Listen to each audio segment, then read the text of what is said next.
Hello प्यारे बच्चों, मैं हूं आपका भैया ऋषभ सिंह और आप सभी का आपके अपने YouTube परिवार ऋषि यस क्लासेस पर स्वागत करता हूं। और आज के इस वीडियो में हम बात करने वाले हैं बीएससी सेकेंड ईयर के थर्ड सेमेस्टर केमिस्ट्री का जो हमारा पेपर है chemical dynamics and coordination chemistry, उसके अंतर्गत जो हमारा यूनिट फर्स्ट है जिसमें हम केमिकल काइनेटिक्स के बारे में पढ़ते हैं, उसी का ही हम एक और टॉपिक का लेक्चर लेकर आ चुके हैं। और इस लेक्चर में हम बात करने वाले हैं कि ऐसे कौन कौन से फैक्टर्स हैं जो किसी भी रेट ऑफ रिएक्शन को क्या कर सकते हैं, अफेक्ट कर सकते हैं। इन सभी चीज़ों पर हम बात करेंगे। और साथ ही साथ हमने अपने लास्ट लेक्चर में यह भी बताया था कि हम इस लेक्चर में एक न्यूमेरिकल को भी सॉल्व कराने वाले हैं जो कि रेट ऑफ रिएक्शन पर ही होगा।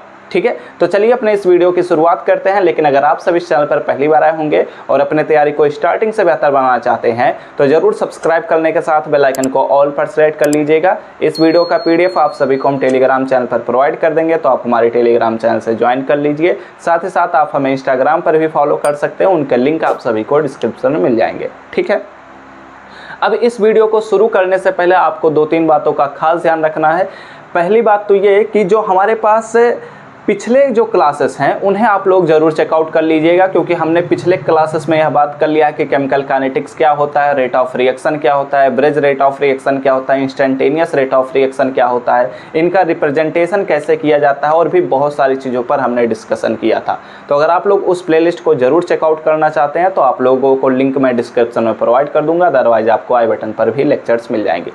प्लीज़ उन लेक्चर्स को देख लीजिएगा जिससे यह लेक्चर आपको आसानी से समझ में आए, क्योंकि हमने ऑलरेडी लगभग सभी चीज़ों पर बातें कर लिया था, तो अब उसी को ही हम यहाँ पर प्रोसीड करने वाले हैं। ओके, तो अपने कॉपी और पेन लेकर बैठ जाइए, सभी चीज़ों को नोट डाउन करना स्टार्ट कर दीजिएगा। आप लोग अपने नोट्स को खुद से बनाइए। अगर अभी नोट्स नहीं बना रहे हैं तो आपको हम टेलीग्राम चैनल पर तो इन क्लासेस के PDF प्रोवाइड ही कर देंगे। ठीक है, तो चलिए अपने कॉपी में नेक्स्ट हेडिंग दीजिएगा फैक्टर्स। ठीक है, factors affecting rate of reaction. ठीक है, रेट ऑफ रिएक्शन यानी कि जो हमारे पास रेट ऑफ रिएक्शन होता है किसी भी रिएक्शन का, वह कौन कौन से कारकों द्वारा अफेक्ट होता है, इन सभी चीज़ों पर अब यहाँ पर हम डिस्कशन करने वाले हैं। तो चलिए सबसे पहले ही शुरुआत करते हैं। देखो, हम यह बात पहले से ही डिस्कस करते आ रहे हैं कि अगर कोई भी रिएक्शन हो रहा है तो समय के साथ क्या हो रहा है, रिएक्टेंट का कंसंट्रेशन क्या हो रहा है, डिक्रीज हो रहा है, एंड इंक्रीज हो रहा है प्रोडक्ट का कंसंट्रेशन विथ टाइम। ये बातें तो हम पहले से ही डिस्कस कर रहे हैं। तो इसका मतलब ये हुआ कि जो हमारे पास रेट ऑफ रिएक्शन है वो रिएक्टेंट के कंसंट्रेशन से ज़रूर कहीं ना कहीं रिलेटेड है। यानी कि अगर हम रिएक्टेंट के कंसंट्रेशन को बदलेंगे तो रेट ऑफ रिएक्शन पर चेंज होगा, यहाँ पर अफेक्शन होगा, यहाँ पर इफेक्ट पड़ेगा। ठीक है, तो ये हमारे पास सबसे पहला पॉइंट ही हो गया। तो चलिए अब सबसे पहले पॉइंट पर बात करते हैं, लेकिन यहाँ पर आप लोग लिख लीजिएगा, एक लाइन ऐसे बना लेते हैं। ठीक है, देयर आर फॉलोइंग फैक्टर्स। ठीक है, factors which affect the rate of reaction। ठीक है, the rate of reaction। Okay, ठीक है, अब आप लोग अपने कॉपी में सबसे पहला हेडिंग लगाइएगा। क्या लगाना है, हमें लगाना है सबसे पहला हेडिंग जिसका आप लोग सभी जानते हैं। यहाँ पर आप लोग लिखिएगा इफेक्ट ऑफ कंसंट्रेशन।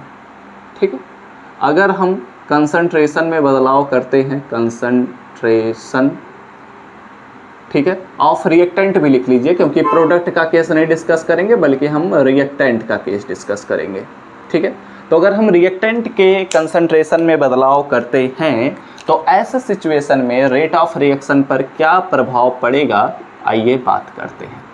तो हम सभी यह बात पहले से ही जानते हैं कि समय के साथ, मैंने वही बात आपको बताया कि हमारे पास जो रेट ऑफ रिएक्शन होता है, किसी भी रिएक्शन का जो रेट ऑफ रिएक्शन होता है वो टाइम के रिस्पेक्ट में कम होता चला जाता है।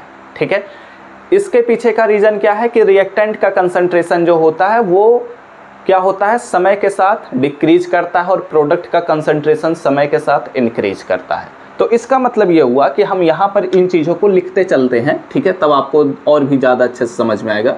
वी नो दैट ठीक है, हम जानते हैं कि द रेट ऑफ रिएक्शन, ठीक है, the rate of reaction decreases, ठीक है, डिक्रीजेज विथ टाइम, ठीक है, डिक्रीजेज विथ टाइम, या फिर आप ऐसा एक वर्ड उपयोग कर लीजिए, डिक्रीजेज के यहाँ पर आप लोग लिख लीजिए फॉल्स, ठीक है, यानी कि गिरता है विथ टाइम, ठीक है, विथ टाइम, समय के साथ क्या होता है, हमारे पास जो रेट ऑफ रिएक्शन होता है किसी भी रिएक्शन का, वो क्या होता है, गिरता है, यानी कि डिक्रीज करता है, ठीक है। एंड ऑल्सो, और यह भी हम जानते हैं कि द कंसंट्रेशन, ठीक है, द कंसंट्रेशन ऑफ रिएक्टेंट, ठीक है, रिएक्टेंट डिक्रीजेस, ठीक है, क्या होता है, डिक्रीज करता है, and increases, and the product of the concentration of product increases, ठीक है, the end the concentration of product increases with time, ठीक है, टाइम के साथ क्या होता है, हमारे पास जो रिएक्टेंट का कंसंट्रेशन होता है वो डिक्रीज करता है और हमारे पास जो प्रोडक्ट का कंसंट्रेशन होता है वो इंक्रीज करता है। ये बातें तो हम पहले से ही डिस्कस कर रहे हैं। तो इट मीन्स दैट देयरफॉर, यहाँ से यह बात क्लियर हो जा रही है, क्या क्लियर हो रहा है, देयरफॉर, यहाँ से यह बात क्लियर हो रहा है कि the rate of reaction, the rate of reaction, ठीक है,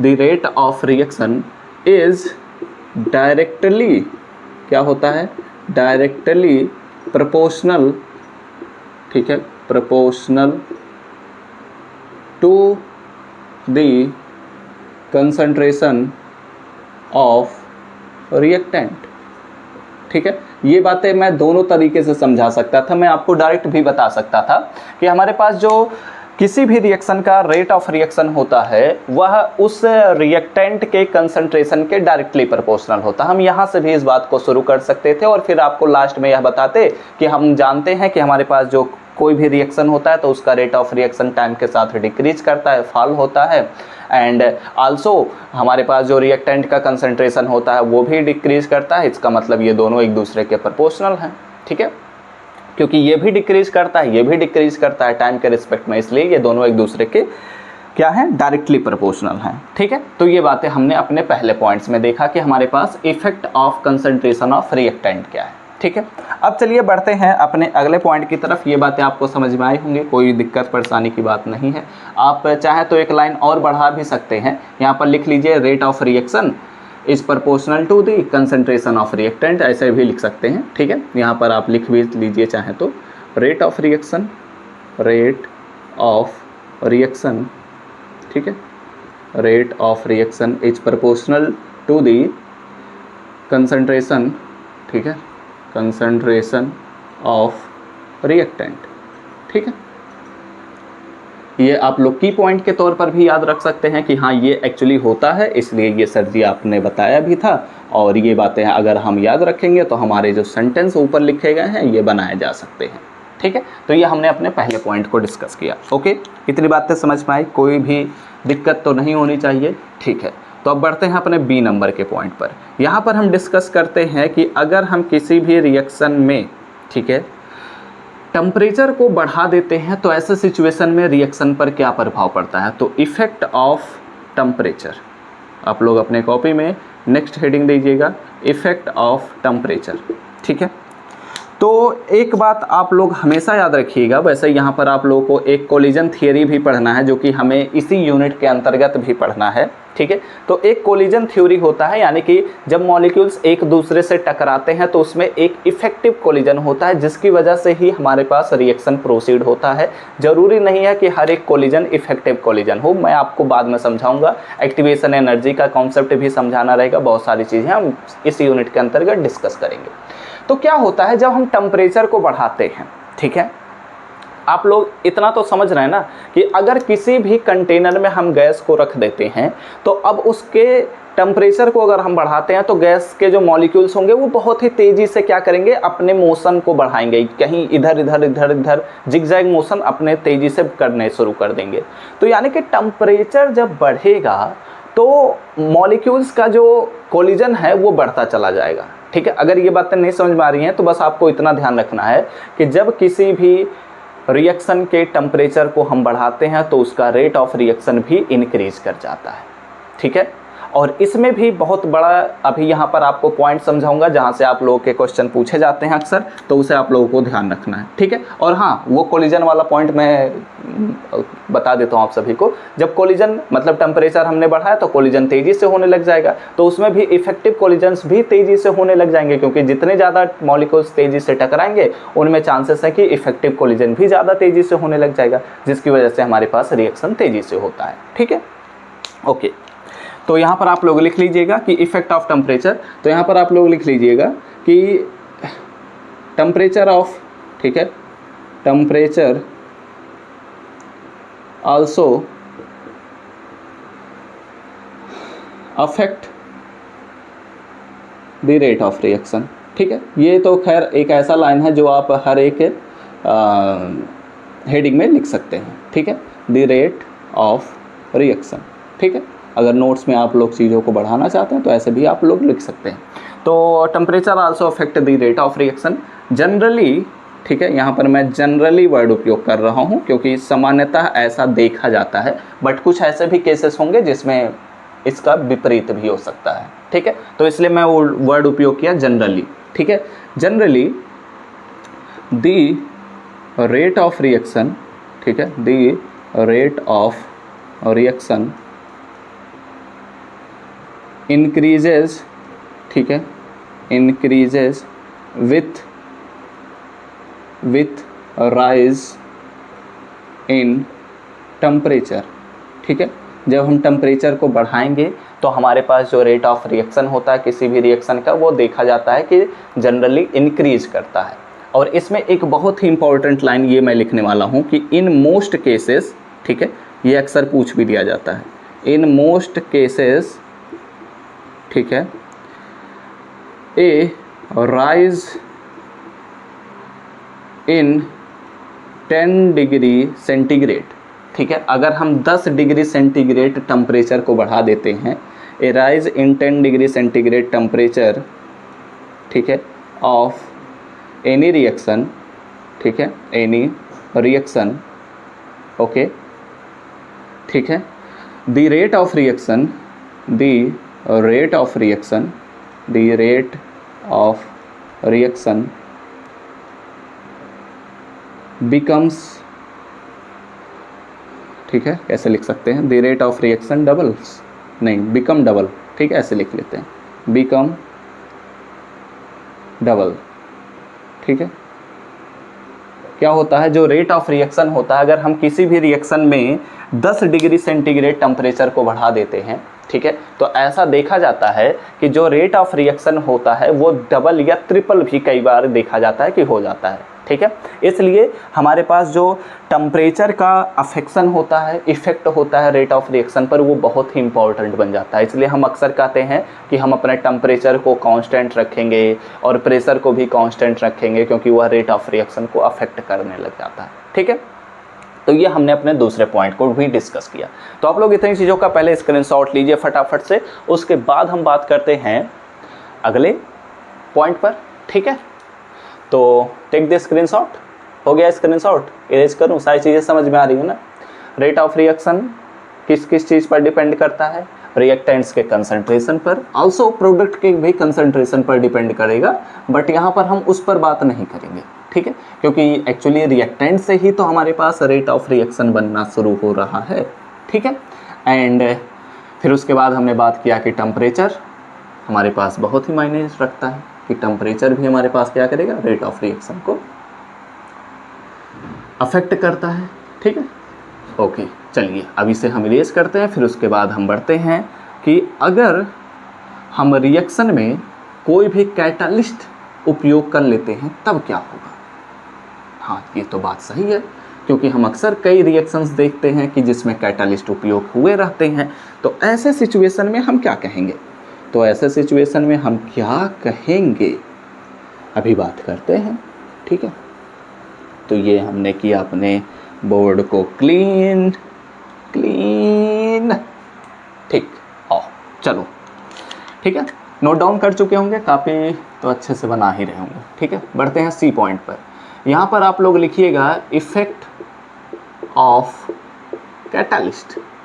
कैटालिस्ट ये बहुत बड़ा गेम खेलता है कैटालिस्ट। किसी भी रिएक्शन में सबसे बड़ा गेम चेंजर यही होता है कैटालिस्ट। बहुत सारे ऐसे रिएक्शंस होते हैं ना जो कई सालों लग जाएंगे रिएक्शन होने में, ठीक है, बट जब हम कैटालिस्ट उपयोग करते हैं तो वो रिएक्शन फटाक से होता है, मतलब कुछ भी मिनट में भी हो जाता है।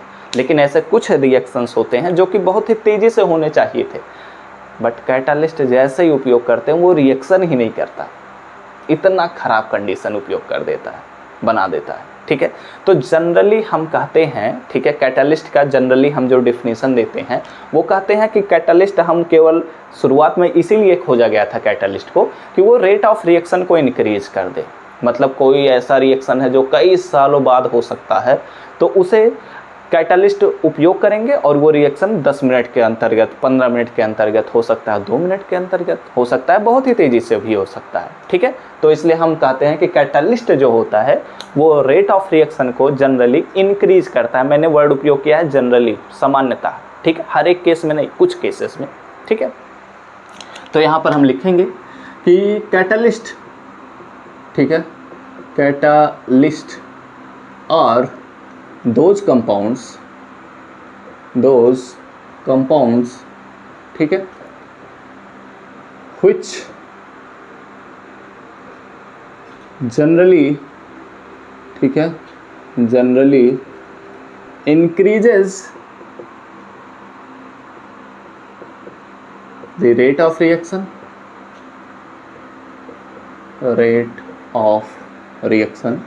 ठीक है, रेट ऑफ रिएक्शन। बट यहाँ पर एक और लाइन उपयोग करिएगा, बट डू नॉट पार्टिसिपेट, ठीक है, पार्टिसिपेट इन रिएक्शन। अब ये मैंने क्या बात बोल दिया? हम सभी जानते हैं कि कैटालिस्ट जो होता है वो रिएक्शन में आता है, फिर वो क्या करता है, वो रिएक्शन के रेट ऑफ रिएक्शन को इंक्रीज कर देता है। बट एक्चुअली कैटालिस्ट हमने जब उपयोग किया है वर्ड, हमने कैटालिस्ट बोला है, तो कैटालिस्ट ऐसा कंपाउंड होता है, ऐसा सबस्टेंस होता है जो रिएक्शन को बढ़ाने के लिए आता है, बट वो रिएक्शन में पार्टिसिपेट नहीं करता। मतलब कि वो जिस फॉर्म में था पहले से, वह उसी फॉर्म में प्रोडक्ट बनने के बाद भी मिलेगा, उसके केमिकल प्रॉपर्टीज़ में किसी भी प्रकार का कोई चेंज नहीं होता है, ठीक है। वो रिएक्शन को बस केवल बढ़ाने के लिए आता है, लेकिन रिएक्शन में पार्टिसिपेट करने के लिए नहीं आता है, क्योंकि अगर वह रिएक्शन में पार्टिसिपेट कर दिया तब तो वह रिएजेंट कहलाने लग जाएगा, ठीक है। रिएजेंट और कैटालिस्ट में यही तो डिफरेंस है, ओके, ठीक है। तो ये हमारे पास हुआ। अब यहाँ पर आप लोग ऐसा भी लिख सकते हैं कि कैटालिस्ट्स, ठीक है, कैटालिस्ट्स आल्सो अफेक्ट, ठीक है, ये तो मैंने आपको बताया ही था कि ये एक ऐसा लाइन हम बढ़ा सकते हैं, affect the rate of reaction, ठीक है, रेट ऑफ रिएक्शन, ठीक है, ओके। और सारी चीज़ें तो मैंने बता ही दिया है, ठीक है, कि हमारे पास जनरली रेट ऑफ रिएक्शन को इंक्रीज करता है। तो होता क्या है, एक्चुअली प्रोसेस को समझाता हूँ, ठीक है। वैसे हम आगे चलते हुए आपको एक्टिवेशन एनर्जी में जब पढ़ाएंगे तो वहाँ पर भी हम आपको ये बात बताएंगे जो अभी मैं बताने वाला हूँ, ठीक है। तो अभी परेशान होने की ज़रूरत नहीं है। देखो बच्चों, क्या होता है कि सपोज करते हैं कि यहाँ पर हम एनर्जी को रिप्रेजेंट कर रहे हैं, ठीक है।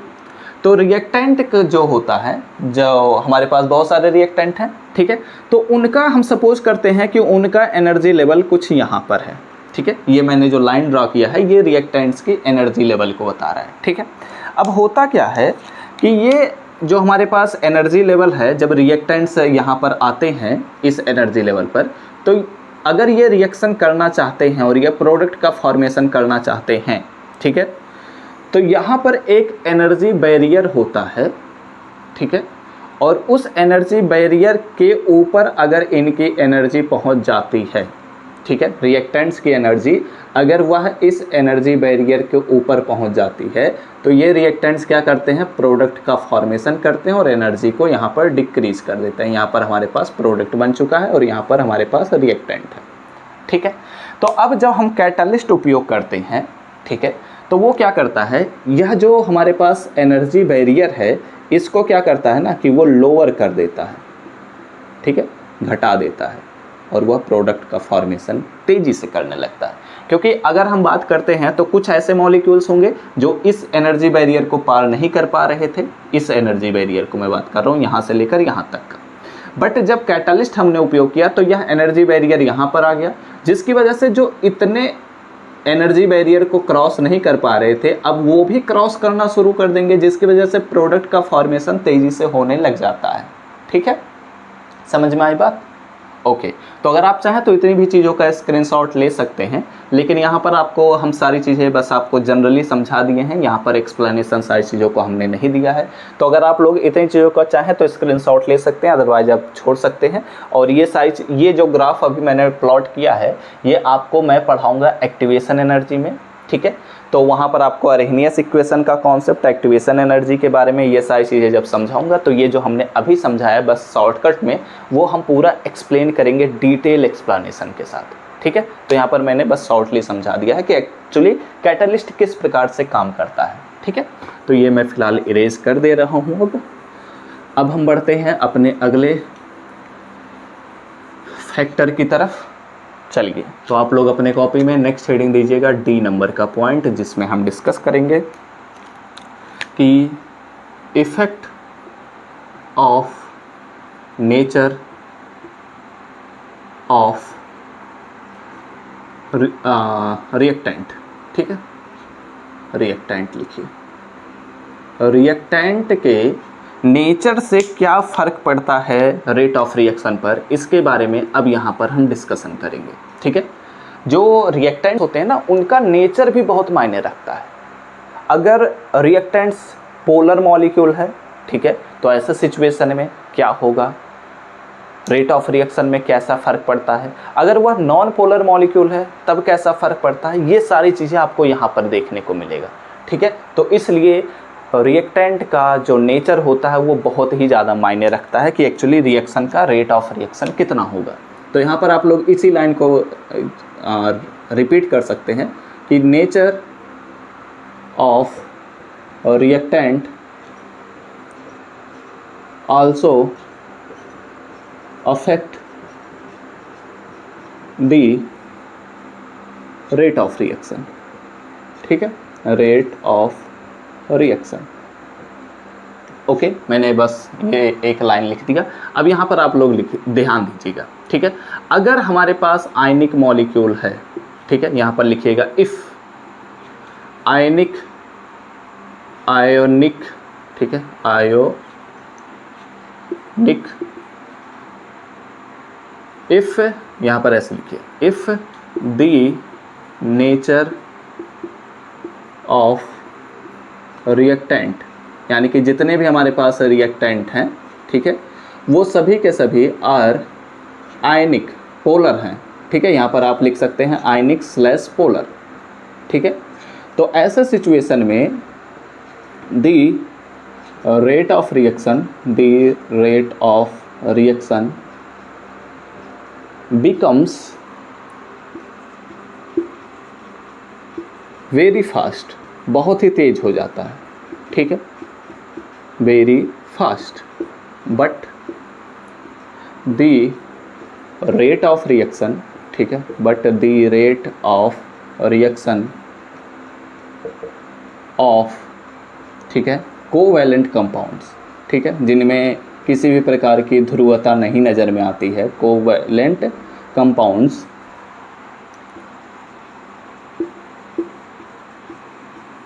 is very slow, is comparatively slow, ठीक है, ऐसे लिख लीजिए, ठीक है, comparatively स्लो।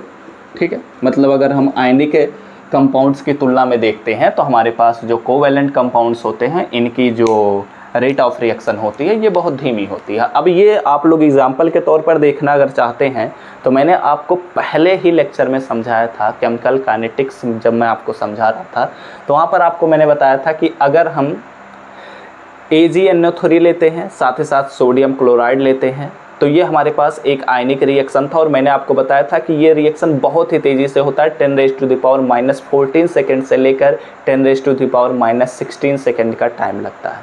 ठीक है, बहुत ही तेज़ी से होता है आयनिक रिएक्शंस, तो इसलिए इनके रेट ऑफ रिएक्शन बहुत ही तेज़ होते हैं।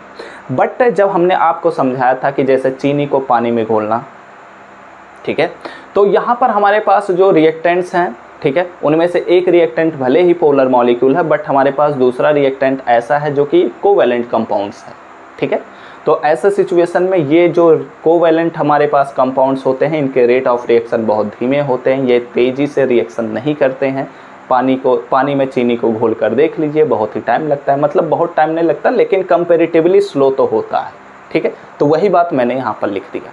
तो आप लोग क्या करिए, इतनी चीज़ों का स्क्रीनशॉट ले लीजिए। हमने बात कर लिया कि कौन कौन से ऐसे फैक्टर्स हैं जो रेट ऑफ रिएक्शन को अफेक्ट करते हैं। इसमें एक और हमारे पास फैक्टर है बट उस फैक्टर को हम यहाँ पर डिस्कस नहीं कर रहे हैं। ठीक है, एक्चुअली सरफेस एरिया पर भी डिपेंड करता है कि अगर हम रिएक्टेंट्स का सरफेस एरिया बढ़ाते हैं तो हमारे पास रेट ऑफ रिएक्शन क्या होगा, अगर हम घटाते हैं तो रेट ऑफ रिएक्शन क्या होगा, ये सारी चीज़ें भी हैं बट उसकी ज़रूरत नहीं है क्योंकि वो हमारे पास एडजॉर्प्शन वाले चैप्टर में हमें उससे पढ़ना रहता है। ठीक है, तो इसलिए आप लोग इतनी चीज़ों का ध्यान रखिएगा। चलिए मैं अभी से इरेज करता हूँ, फिर उसके बाद हम बात करते हैं एक न्यूमेरिकल प्रॉब्लम पर जो कि आप सभी के एग्ज़ाम्स में आने के चांसेस मतलब बहुत ज़्यादा नहीं हैं बट हम एक न्यूमेरिकल देखते हैं जिसके थ्रू हम यह समझेंगे कि कोई भी अगर हमारे पास रिएक्शन दिया गया है और उसमें अगर कुछ वैल्यूज़ दिए गए हैं तो हम रेट ऑफ रिएक्शन को कैसे डिटरमाइन कर पाएंगे, और भी बहुत सारी चीज़ों पर हम बात कर लेते हैं। ठीक है, तो यहाँ पर चलिए इस पर बातें करते हैं। रेट ऑफ रिएक्शन, और इसके बाद I think rate of reaction वाला पॉइंट हमारा कंप्लीट हो जाएगा। फिर देखता हूँ कि हमारे पास अगला क्या टॉपिक है, उसे भी हम डिस्कस करेंगे। ठीक है, तो चलिए अब हम न्यूमेरिकल प्रॉब्लम की तरफ बढ़ते हैं। 1 मिनट में देख लेता हूँ, बस न्यूमेरिकल गलत मैं ना बता दूँ आप सभी को। ठीक है, चलिए रिएक्शन क्या है, हाँ ठीक है, चलिए न्यूमेरिकल को आप लोग लिखना शुरू करिएगा। क्वेश्चन हमारे पास है कि सपोज़, ठीक है, या फिर आप ऐसे लिखिए, लेट एनी रिएक्शन, ये भी हटाइए, यहाँ पर लिखिए एनी रिएक्शन। ठीक है, कोई भी हमारे पास एक रिएक्शन है, सपोज कर लेते हैं कि A+2B और हमारे पास प्रोडक्ट फॉर्म हो रहा है 3C+2D। ठीक है, और फिर यहाँ पर लिखिएगा the rate of change in concentration of reactant of product, ठीक है, ऑफ प्रोडक्ट D।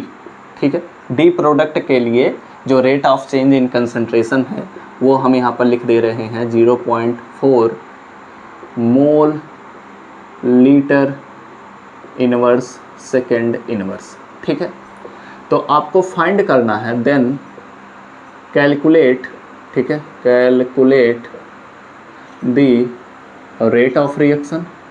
ठीक है, द रेट ऑफ रिएक्शन, क्या करिएगा, रेट ऑफ रिएक्शन को आप लोग कैलकुलेट करिए। ये हमारे पास पहला पॉइंट हुआ। दूसरा पॉइंट यहाँ पर लिखिएगा द रेट ऑफ डिसअपीयरेंस। ठीक है, disappearance of A and B, यानी कि रिएक्टेंट्स के लिए। ठीक है, एंड साथ ही साथ हमें फाइंड भी करना है द रेट ऑफ फॉर्मेशन, ठीक है, फॉर्मेशन ऑफ प्रोडक्ट C। ठीक है, तो ये हमारे पास एक बहुत ही बड़ा न्यूमेरिकल नहीं है, ठीक है, बट यहाँ पर न्यूमेरिकल को हमने बड़ा किया है ताकि हम और भी चीज़ों को इसमें एक्सप्लेन कर पाएंगे, ठीक है। तो चलिए अब उस पर भी हम बातें करते हैं। बहुत ज़्यादा पसीना होता है, दिक्कत कर जाता है कई बार, ठीक है। आइए खैर देखते हैं। हमारे पास एक न्यूमेरिकल है कि जिसमें हमारे पास एक रिएक्शन दे दिया गया है, जिसमें रिएक्शन क्या है, A + 2B gives out 3C + 2D, ठीक है। तो अब इसमें हमारे पास यह बात बोल दिया गया है कि जो D प्रोडक्ट है उसका रेट ऑफ फॉर्मेशन दे दिया गया है, ठीक है, कि कितनी तेज़ी से बन रहा है। तो अब इस रिएक्शन का रेट ऑफ रिएक्शन कैलकुलेट करना है, ठीक है। उसके बाद हमें बताना है कि जो हमारे पास रिएक्टेंट A और B हैं ये कितनी तेज़ी से, इनके रेट को बताना है कि ये कितनी तेज़ी से ख़त्म हो रहे हैं, यानी कि इनका कंसंट्रेशन कितनी तेज़ी से ख़त्म हो रहा है। और फिर हमें बताना है कि यह जो C हमारे पास प्रोडक्ट है इसका फॉर्मेशन कितनी तेज़ी से हो रहा है, इसका रेट ऑफ रिएक्शन हमें बताना है, ठीक है। तो अब इन सभी चीज़ों को हम कैसे कैलकुलेट करेंगे, आइए बात करते हैं सल्यूशन से, ठीक है।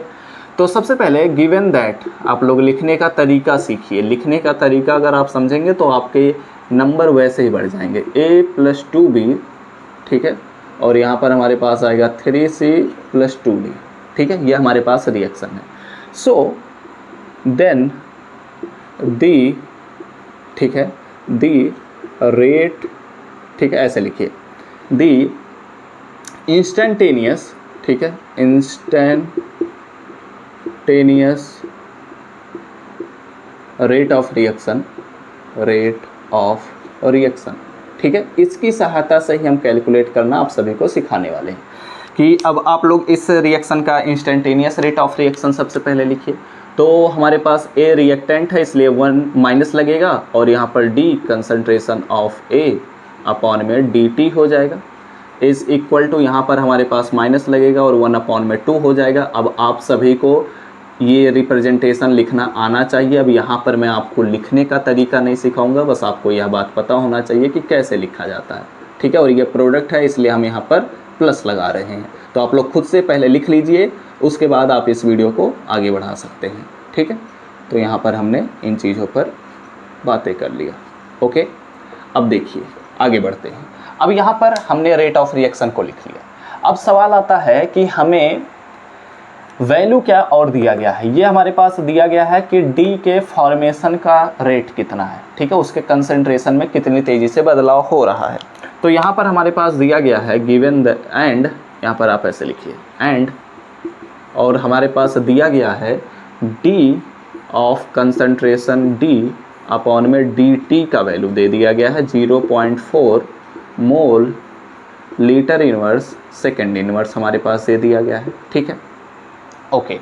अब यहाँ पर हमें रेट ऑफ रिएक्शन को कैलकुलेट करना है, तो कैसे होगा यहाँ पर देखते हैं। तो ये एक्चुअली जितने भी चीज़ें हमारे पास लिखी गई हैं इन सभी के वैल्यूज़ जो होंगे वो सेम ही होते हैं, ठीक है। और हम जानते हैं कि अगर हम चाहे इसका वैल्यू निकाल लें, चाहे इसका वैल्यू निकाल लें, चाहे इसका वैल्यू, चाहे इसका वैल्यू निकाल लें, वह हमारे रेट ऑफ रिएक्शन को ही डिनोट कर रहा है। तो इसलिए यहाँ पर अब हम क्या बढ़ेंगे, देन, ठीक है, देन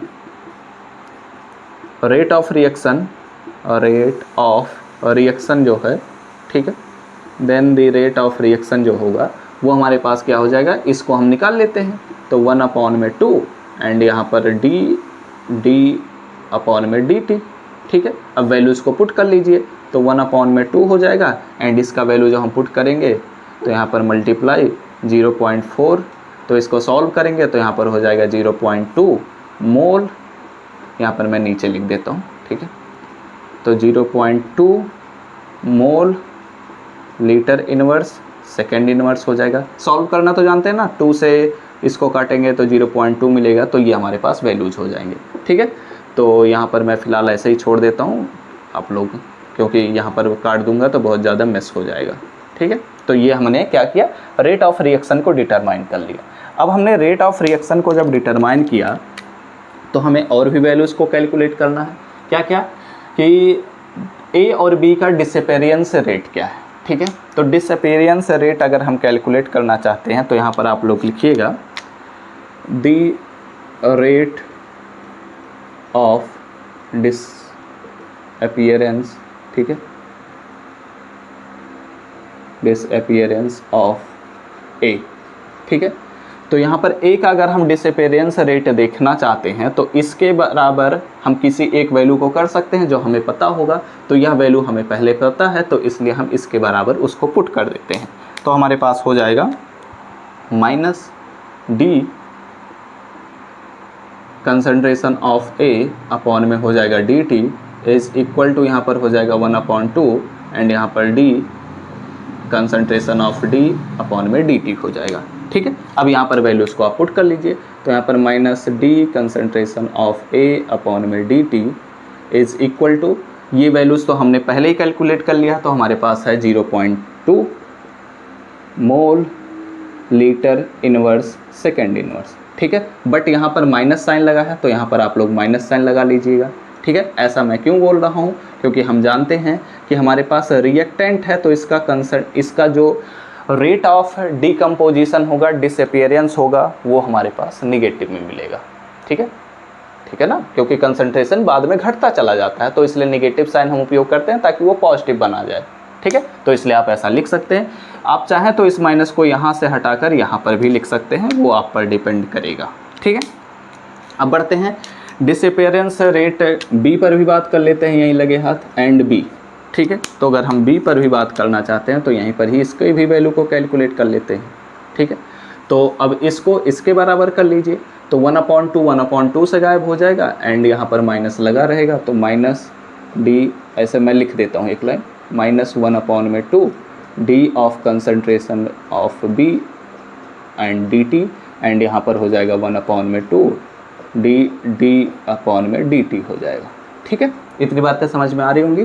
तो ये हमारे पास 2 से 2 कैंसिल आउट हो जाएगा एंड यहाँ पर हमारे पास -d concentration of b upon में यहाँ पर dt हो जाएगा एंड इसका वैल्यू तो हम पहले से ही जानते हैं कि इसका वैल्यू हमारे पास है 0.4।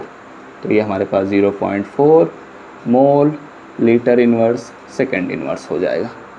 ठीक है, तो ये हमने इसका भी वैल्यू कैलकुलेट कर लिया। अब रेट ऑफ फॉर्मेशन ऑफ सी पर बात करना है तो उसके बारे में भी यहाँ पर देख लेते हैं।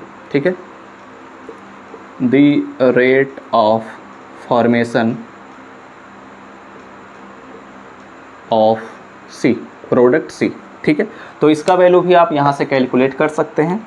तो यहाँ पर इसको एक दूसरे के बराबर ले लीजिए।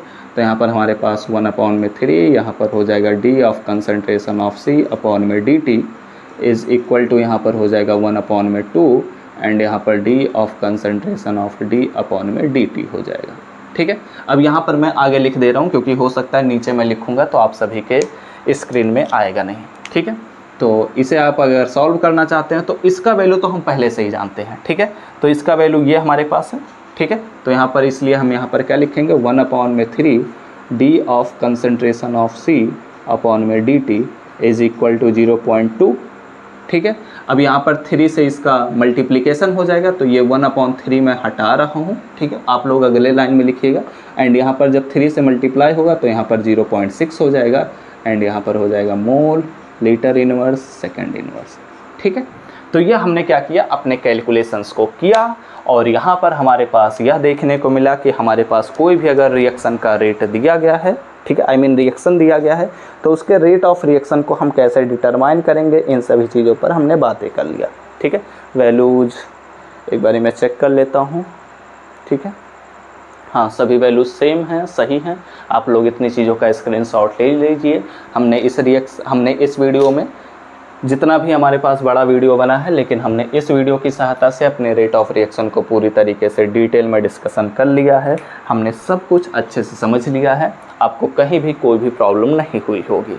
ठीक है, तो उम्मीद करता हूँ सारी चीज़ें आपको समझ में आई होंगी। तो अब आपका किसी भी प्रकार से समय नहीं बर्बाद करना है। वीडियो अच्छा लगा हो तो ज़रूर लाइक करिएगा, कमेंट करते हुए ज़रूर बताइएगा, अपने दोस्तों के साथ शेयर करना बिल्कुल मत भूलिए और इस चैनल पर पहली बार आए होंगे तो ज़रूर सब्सक्राइब करने के साथ बेल आइकन को ऑल पर सेलेक्ट कर लीजिएगा।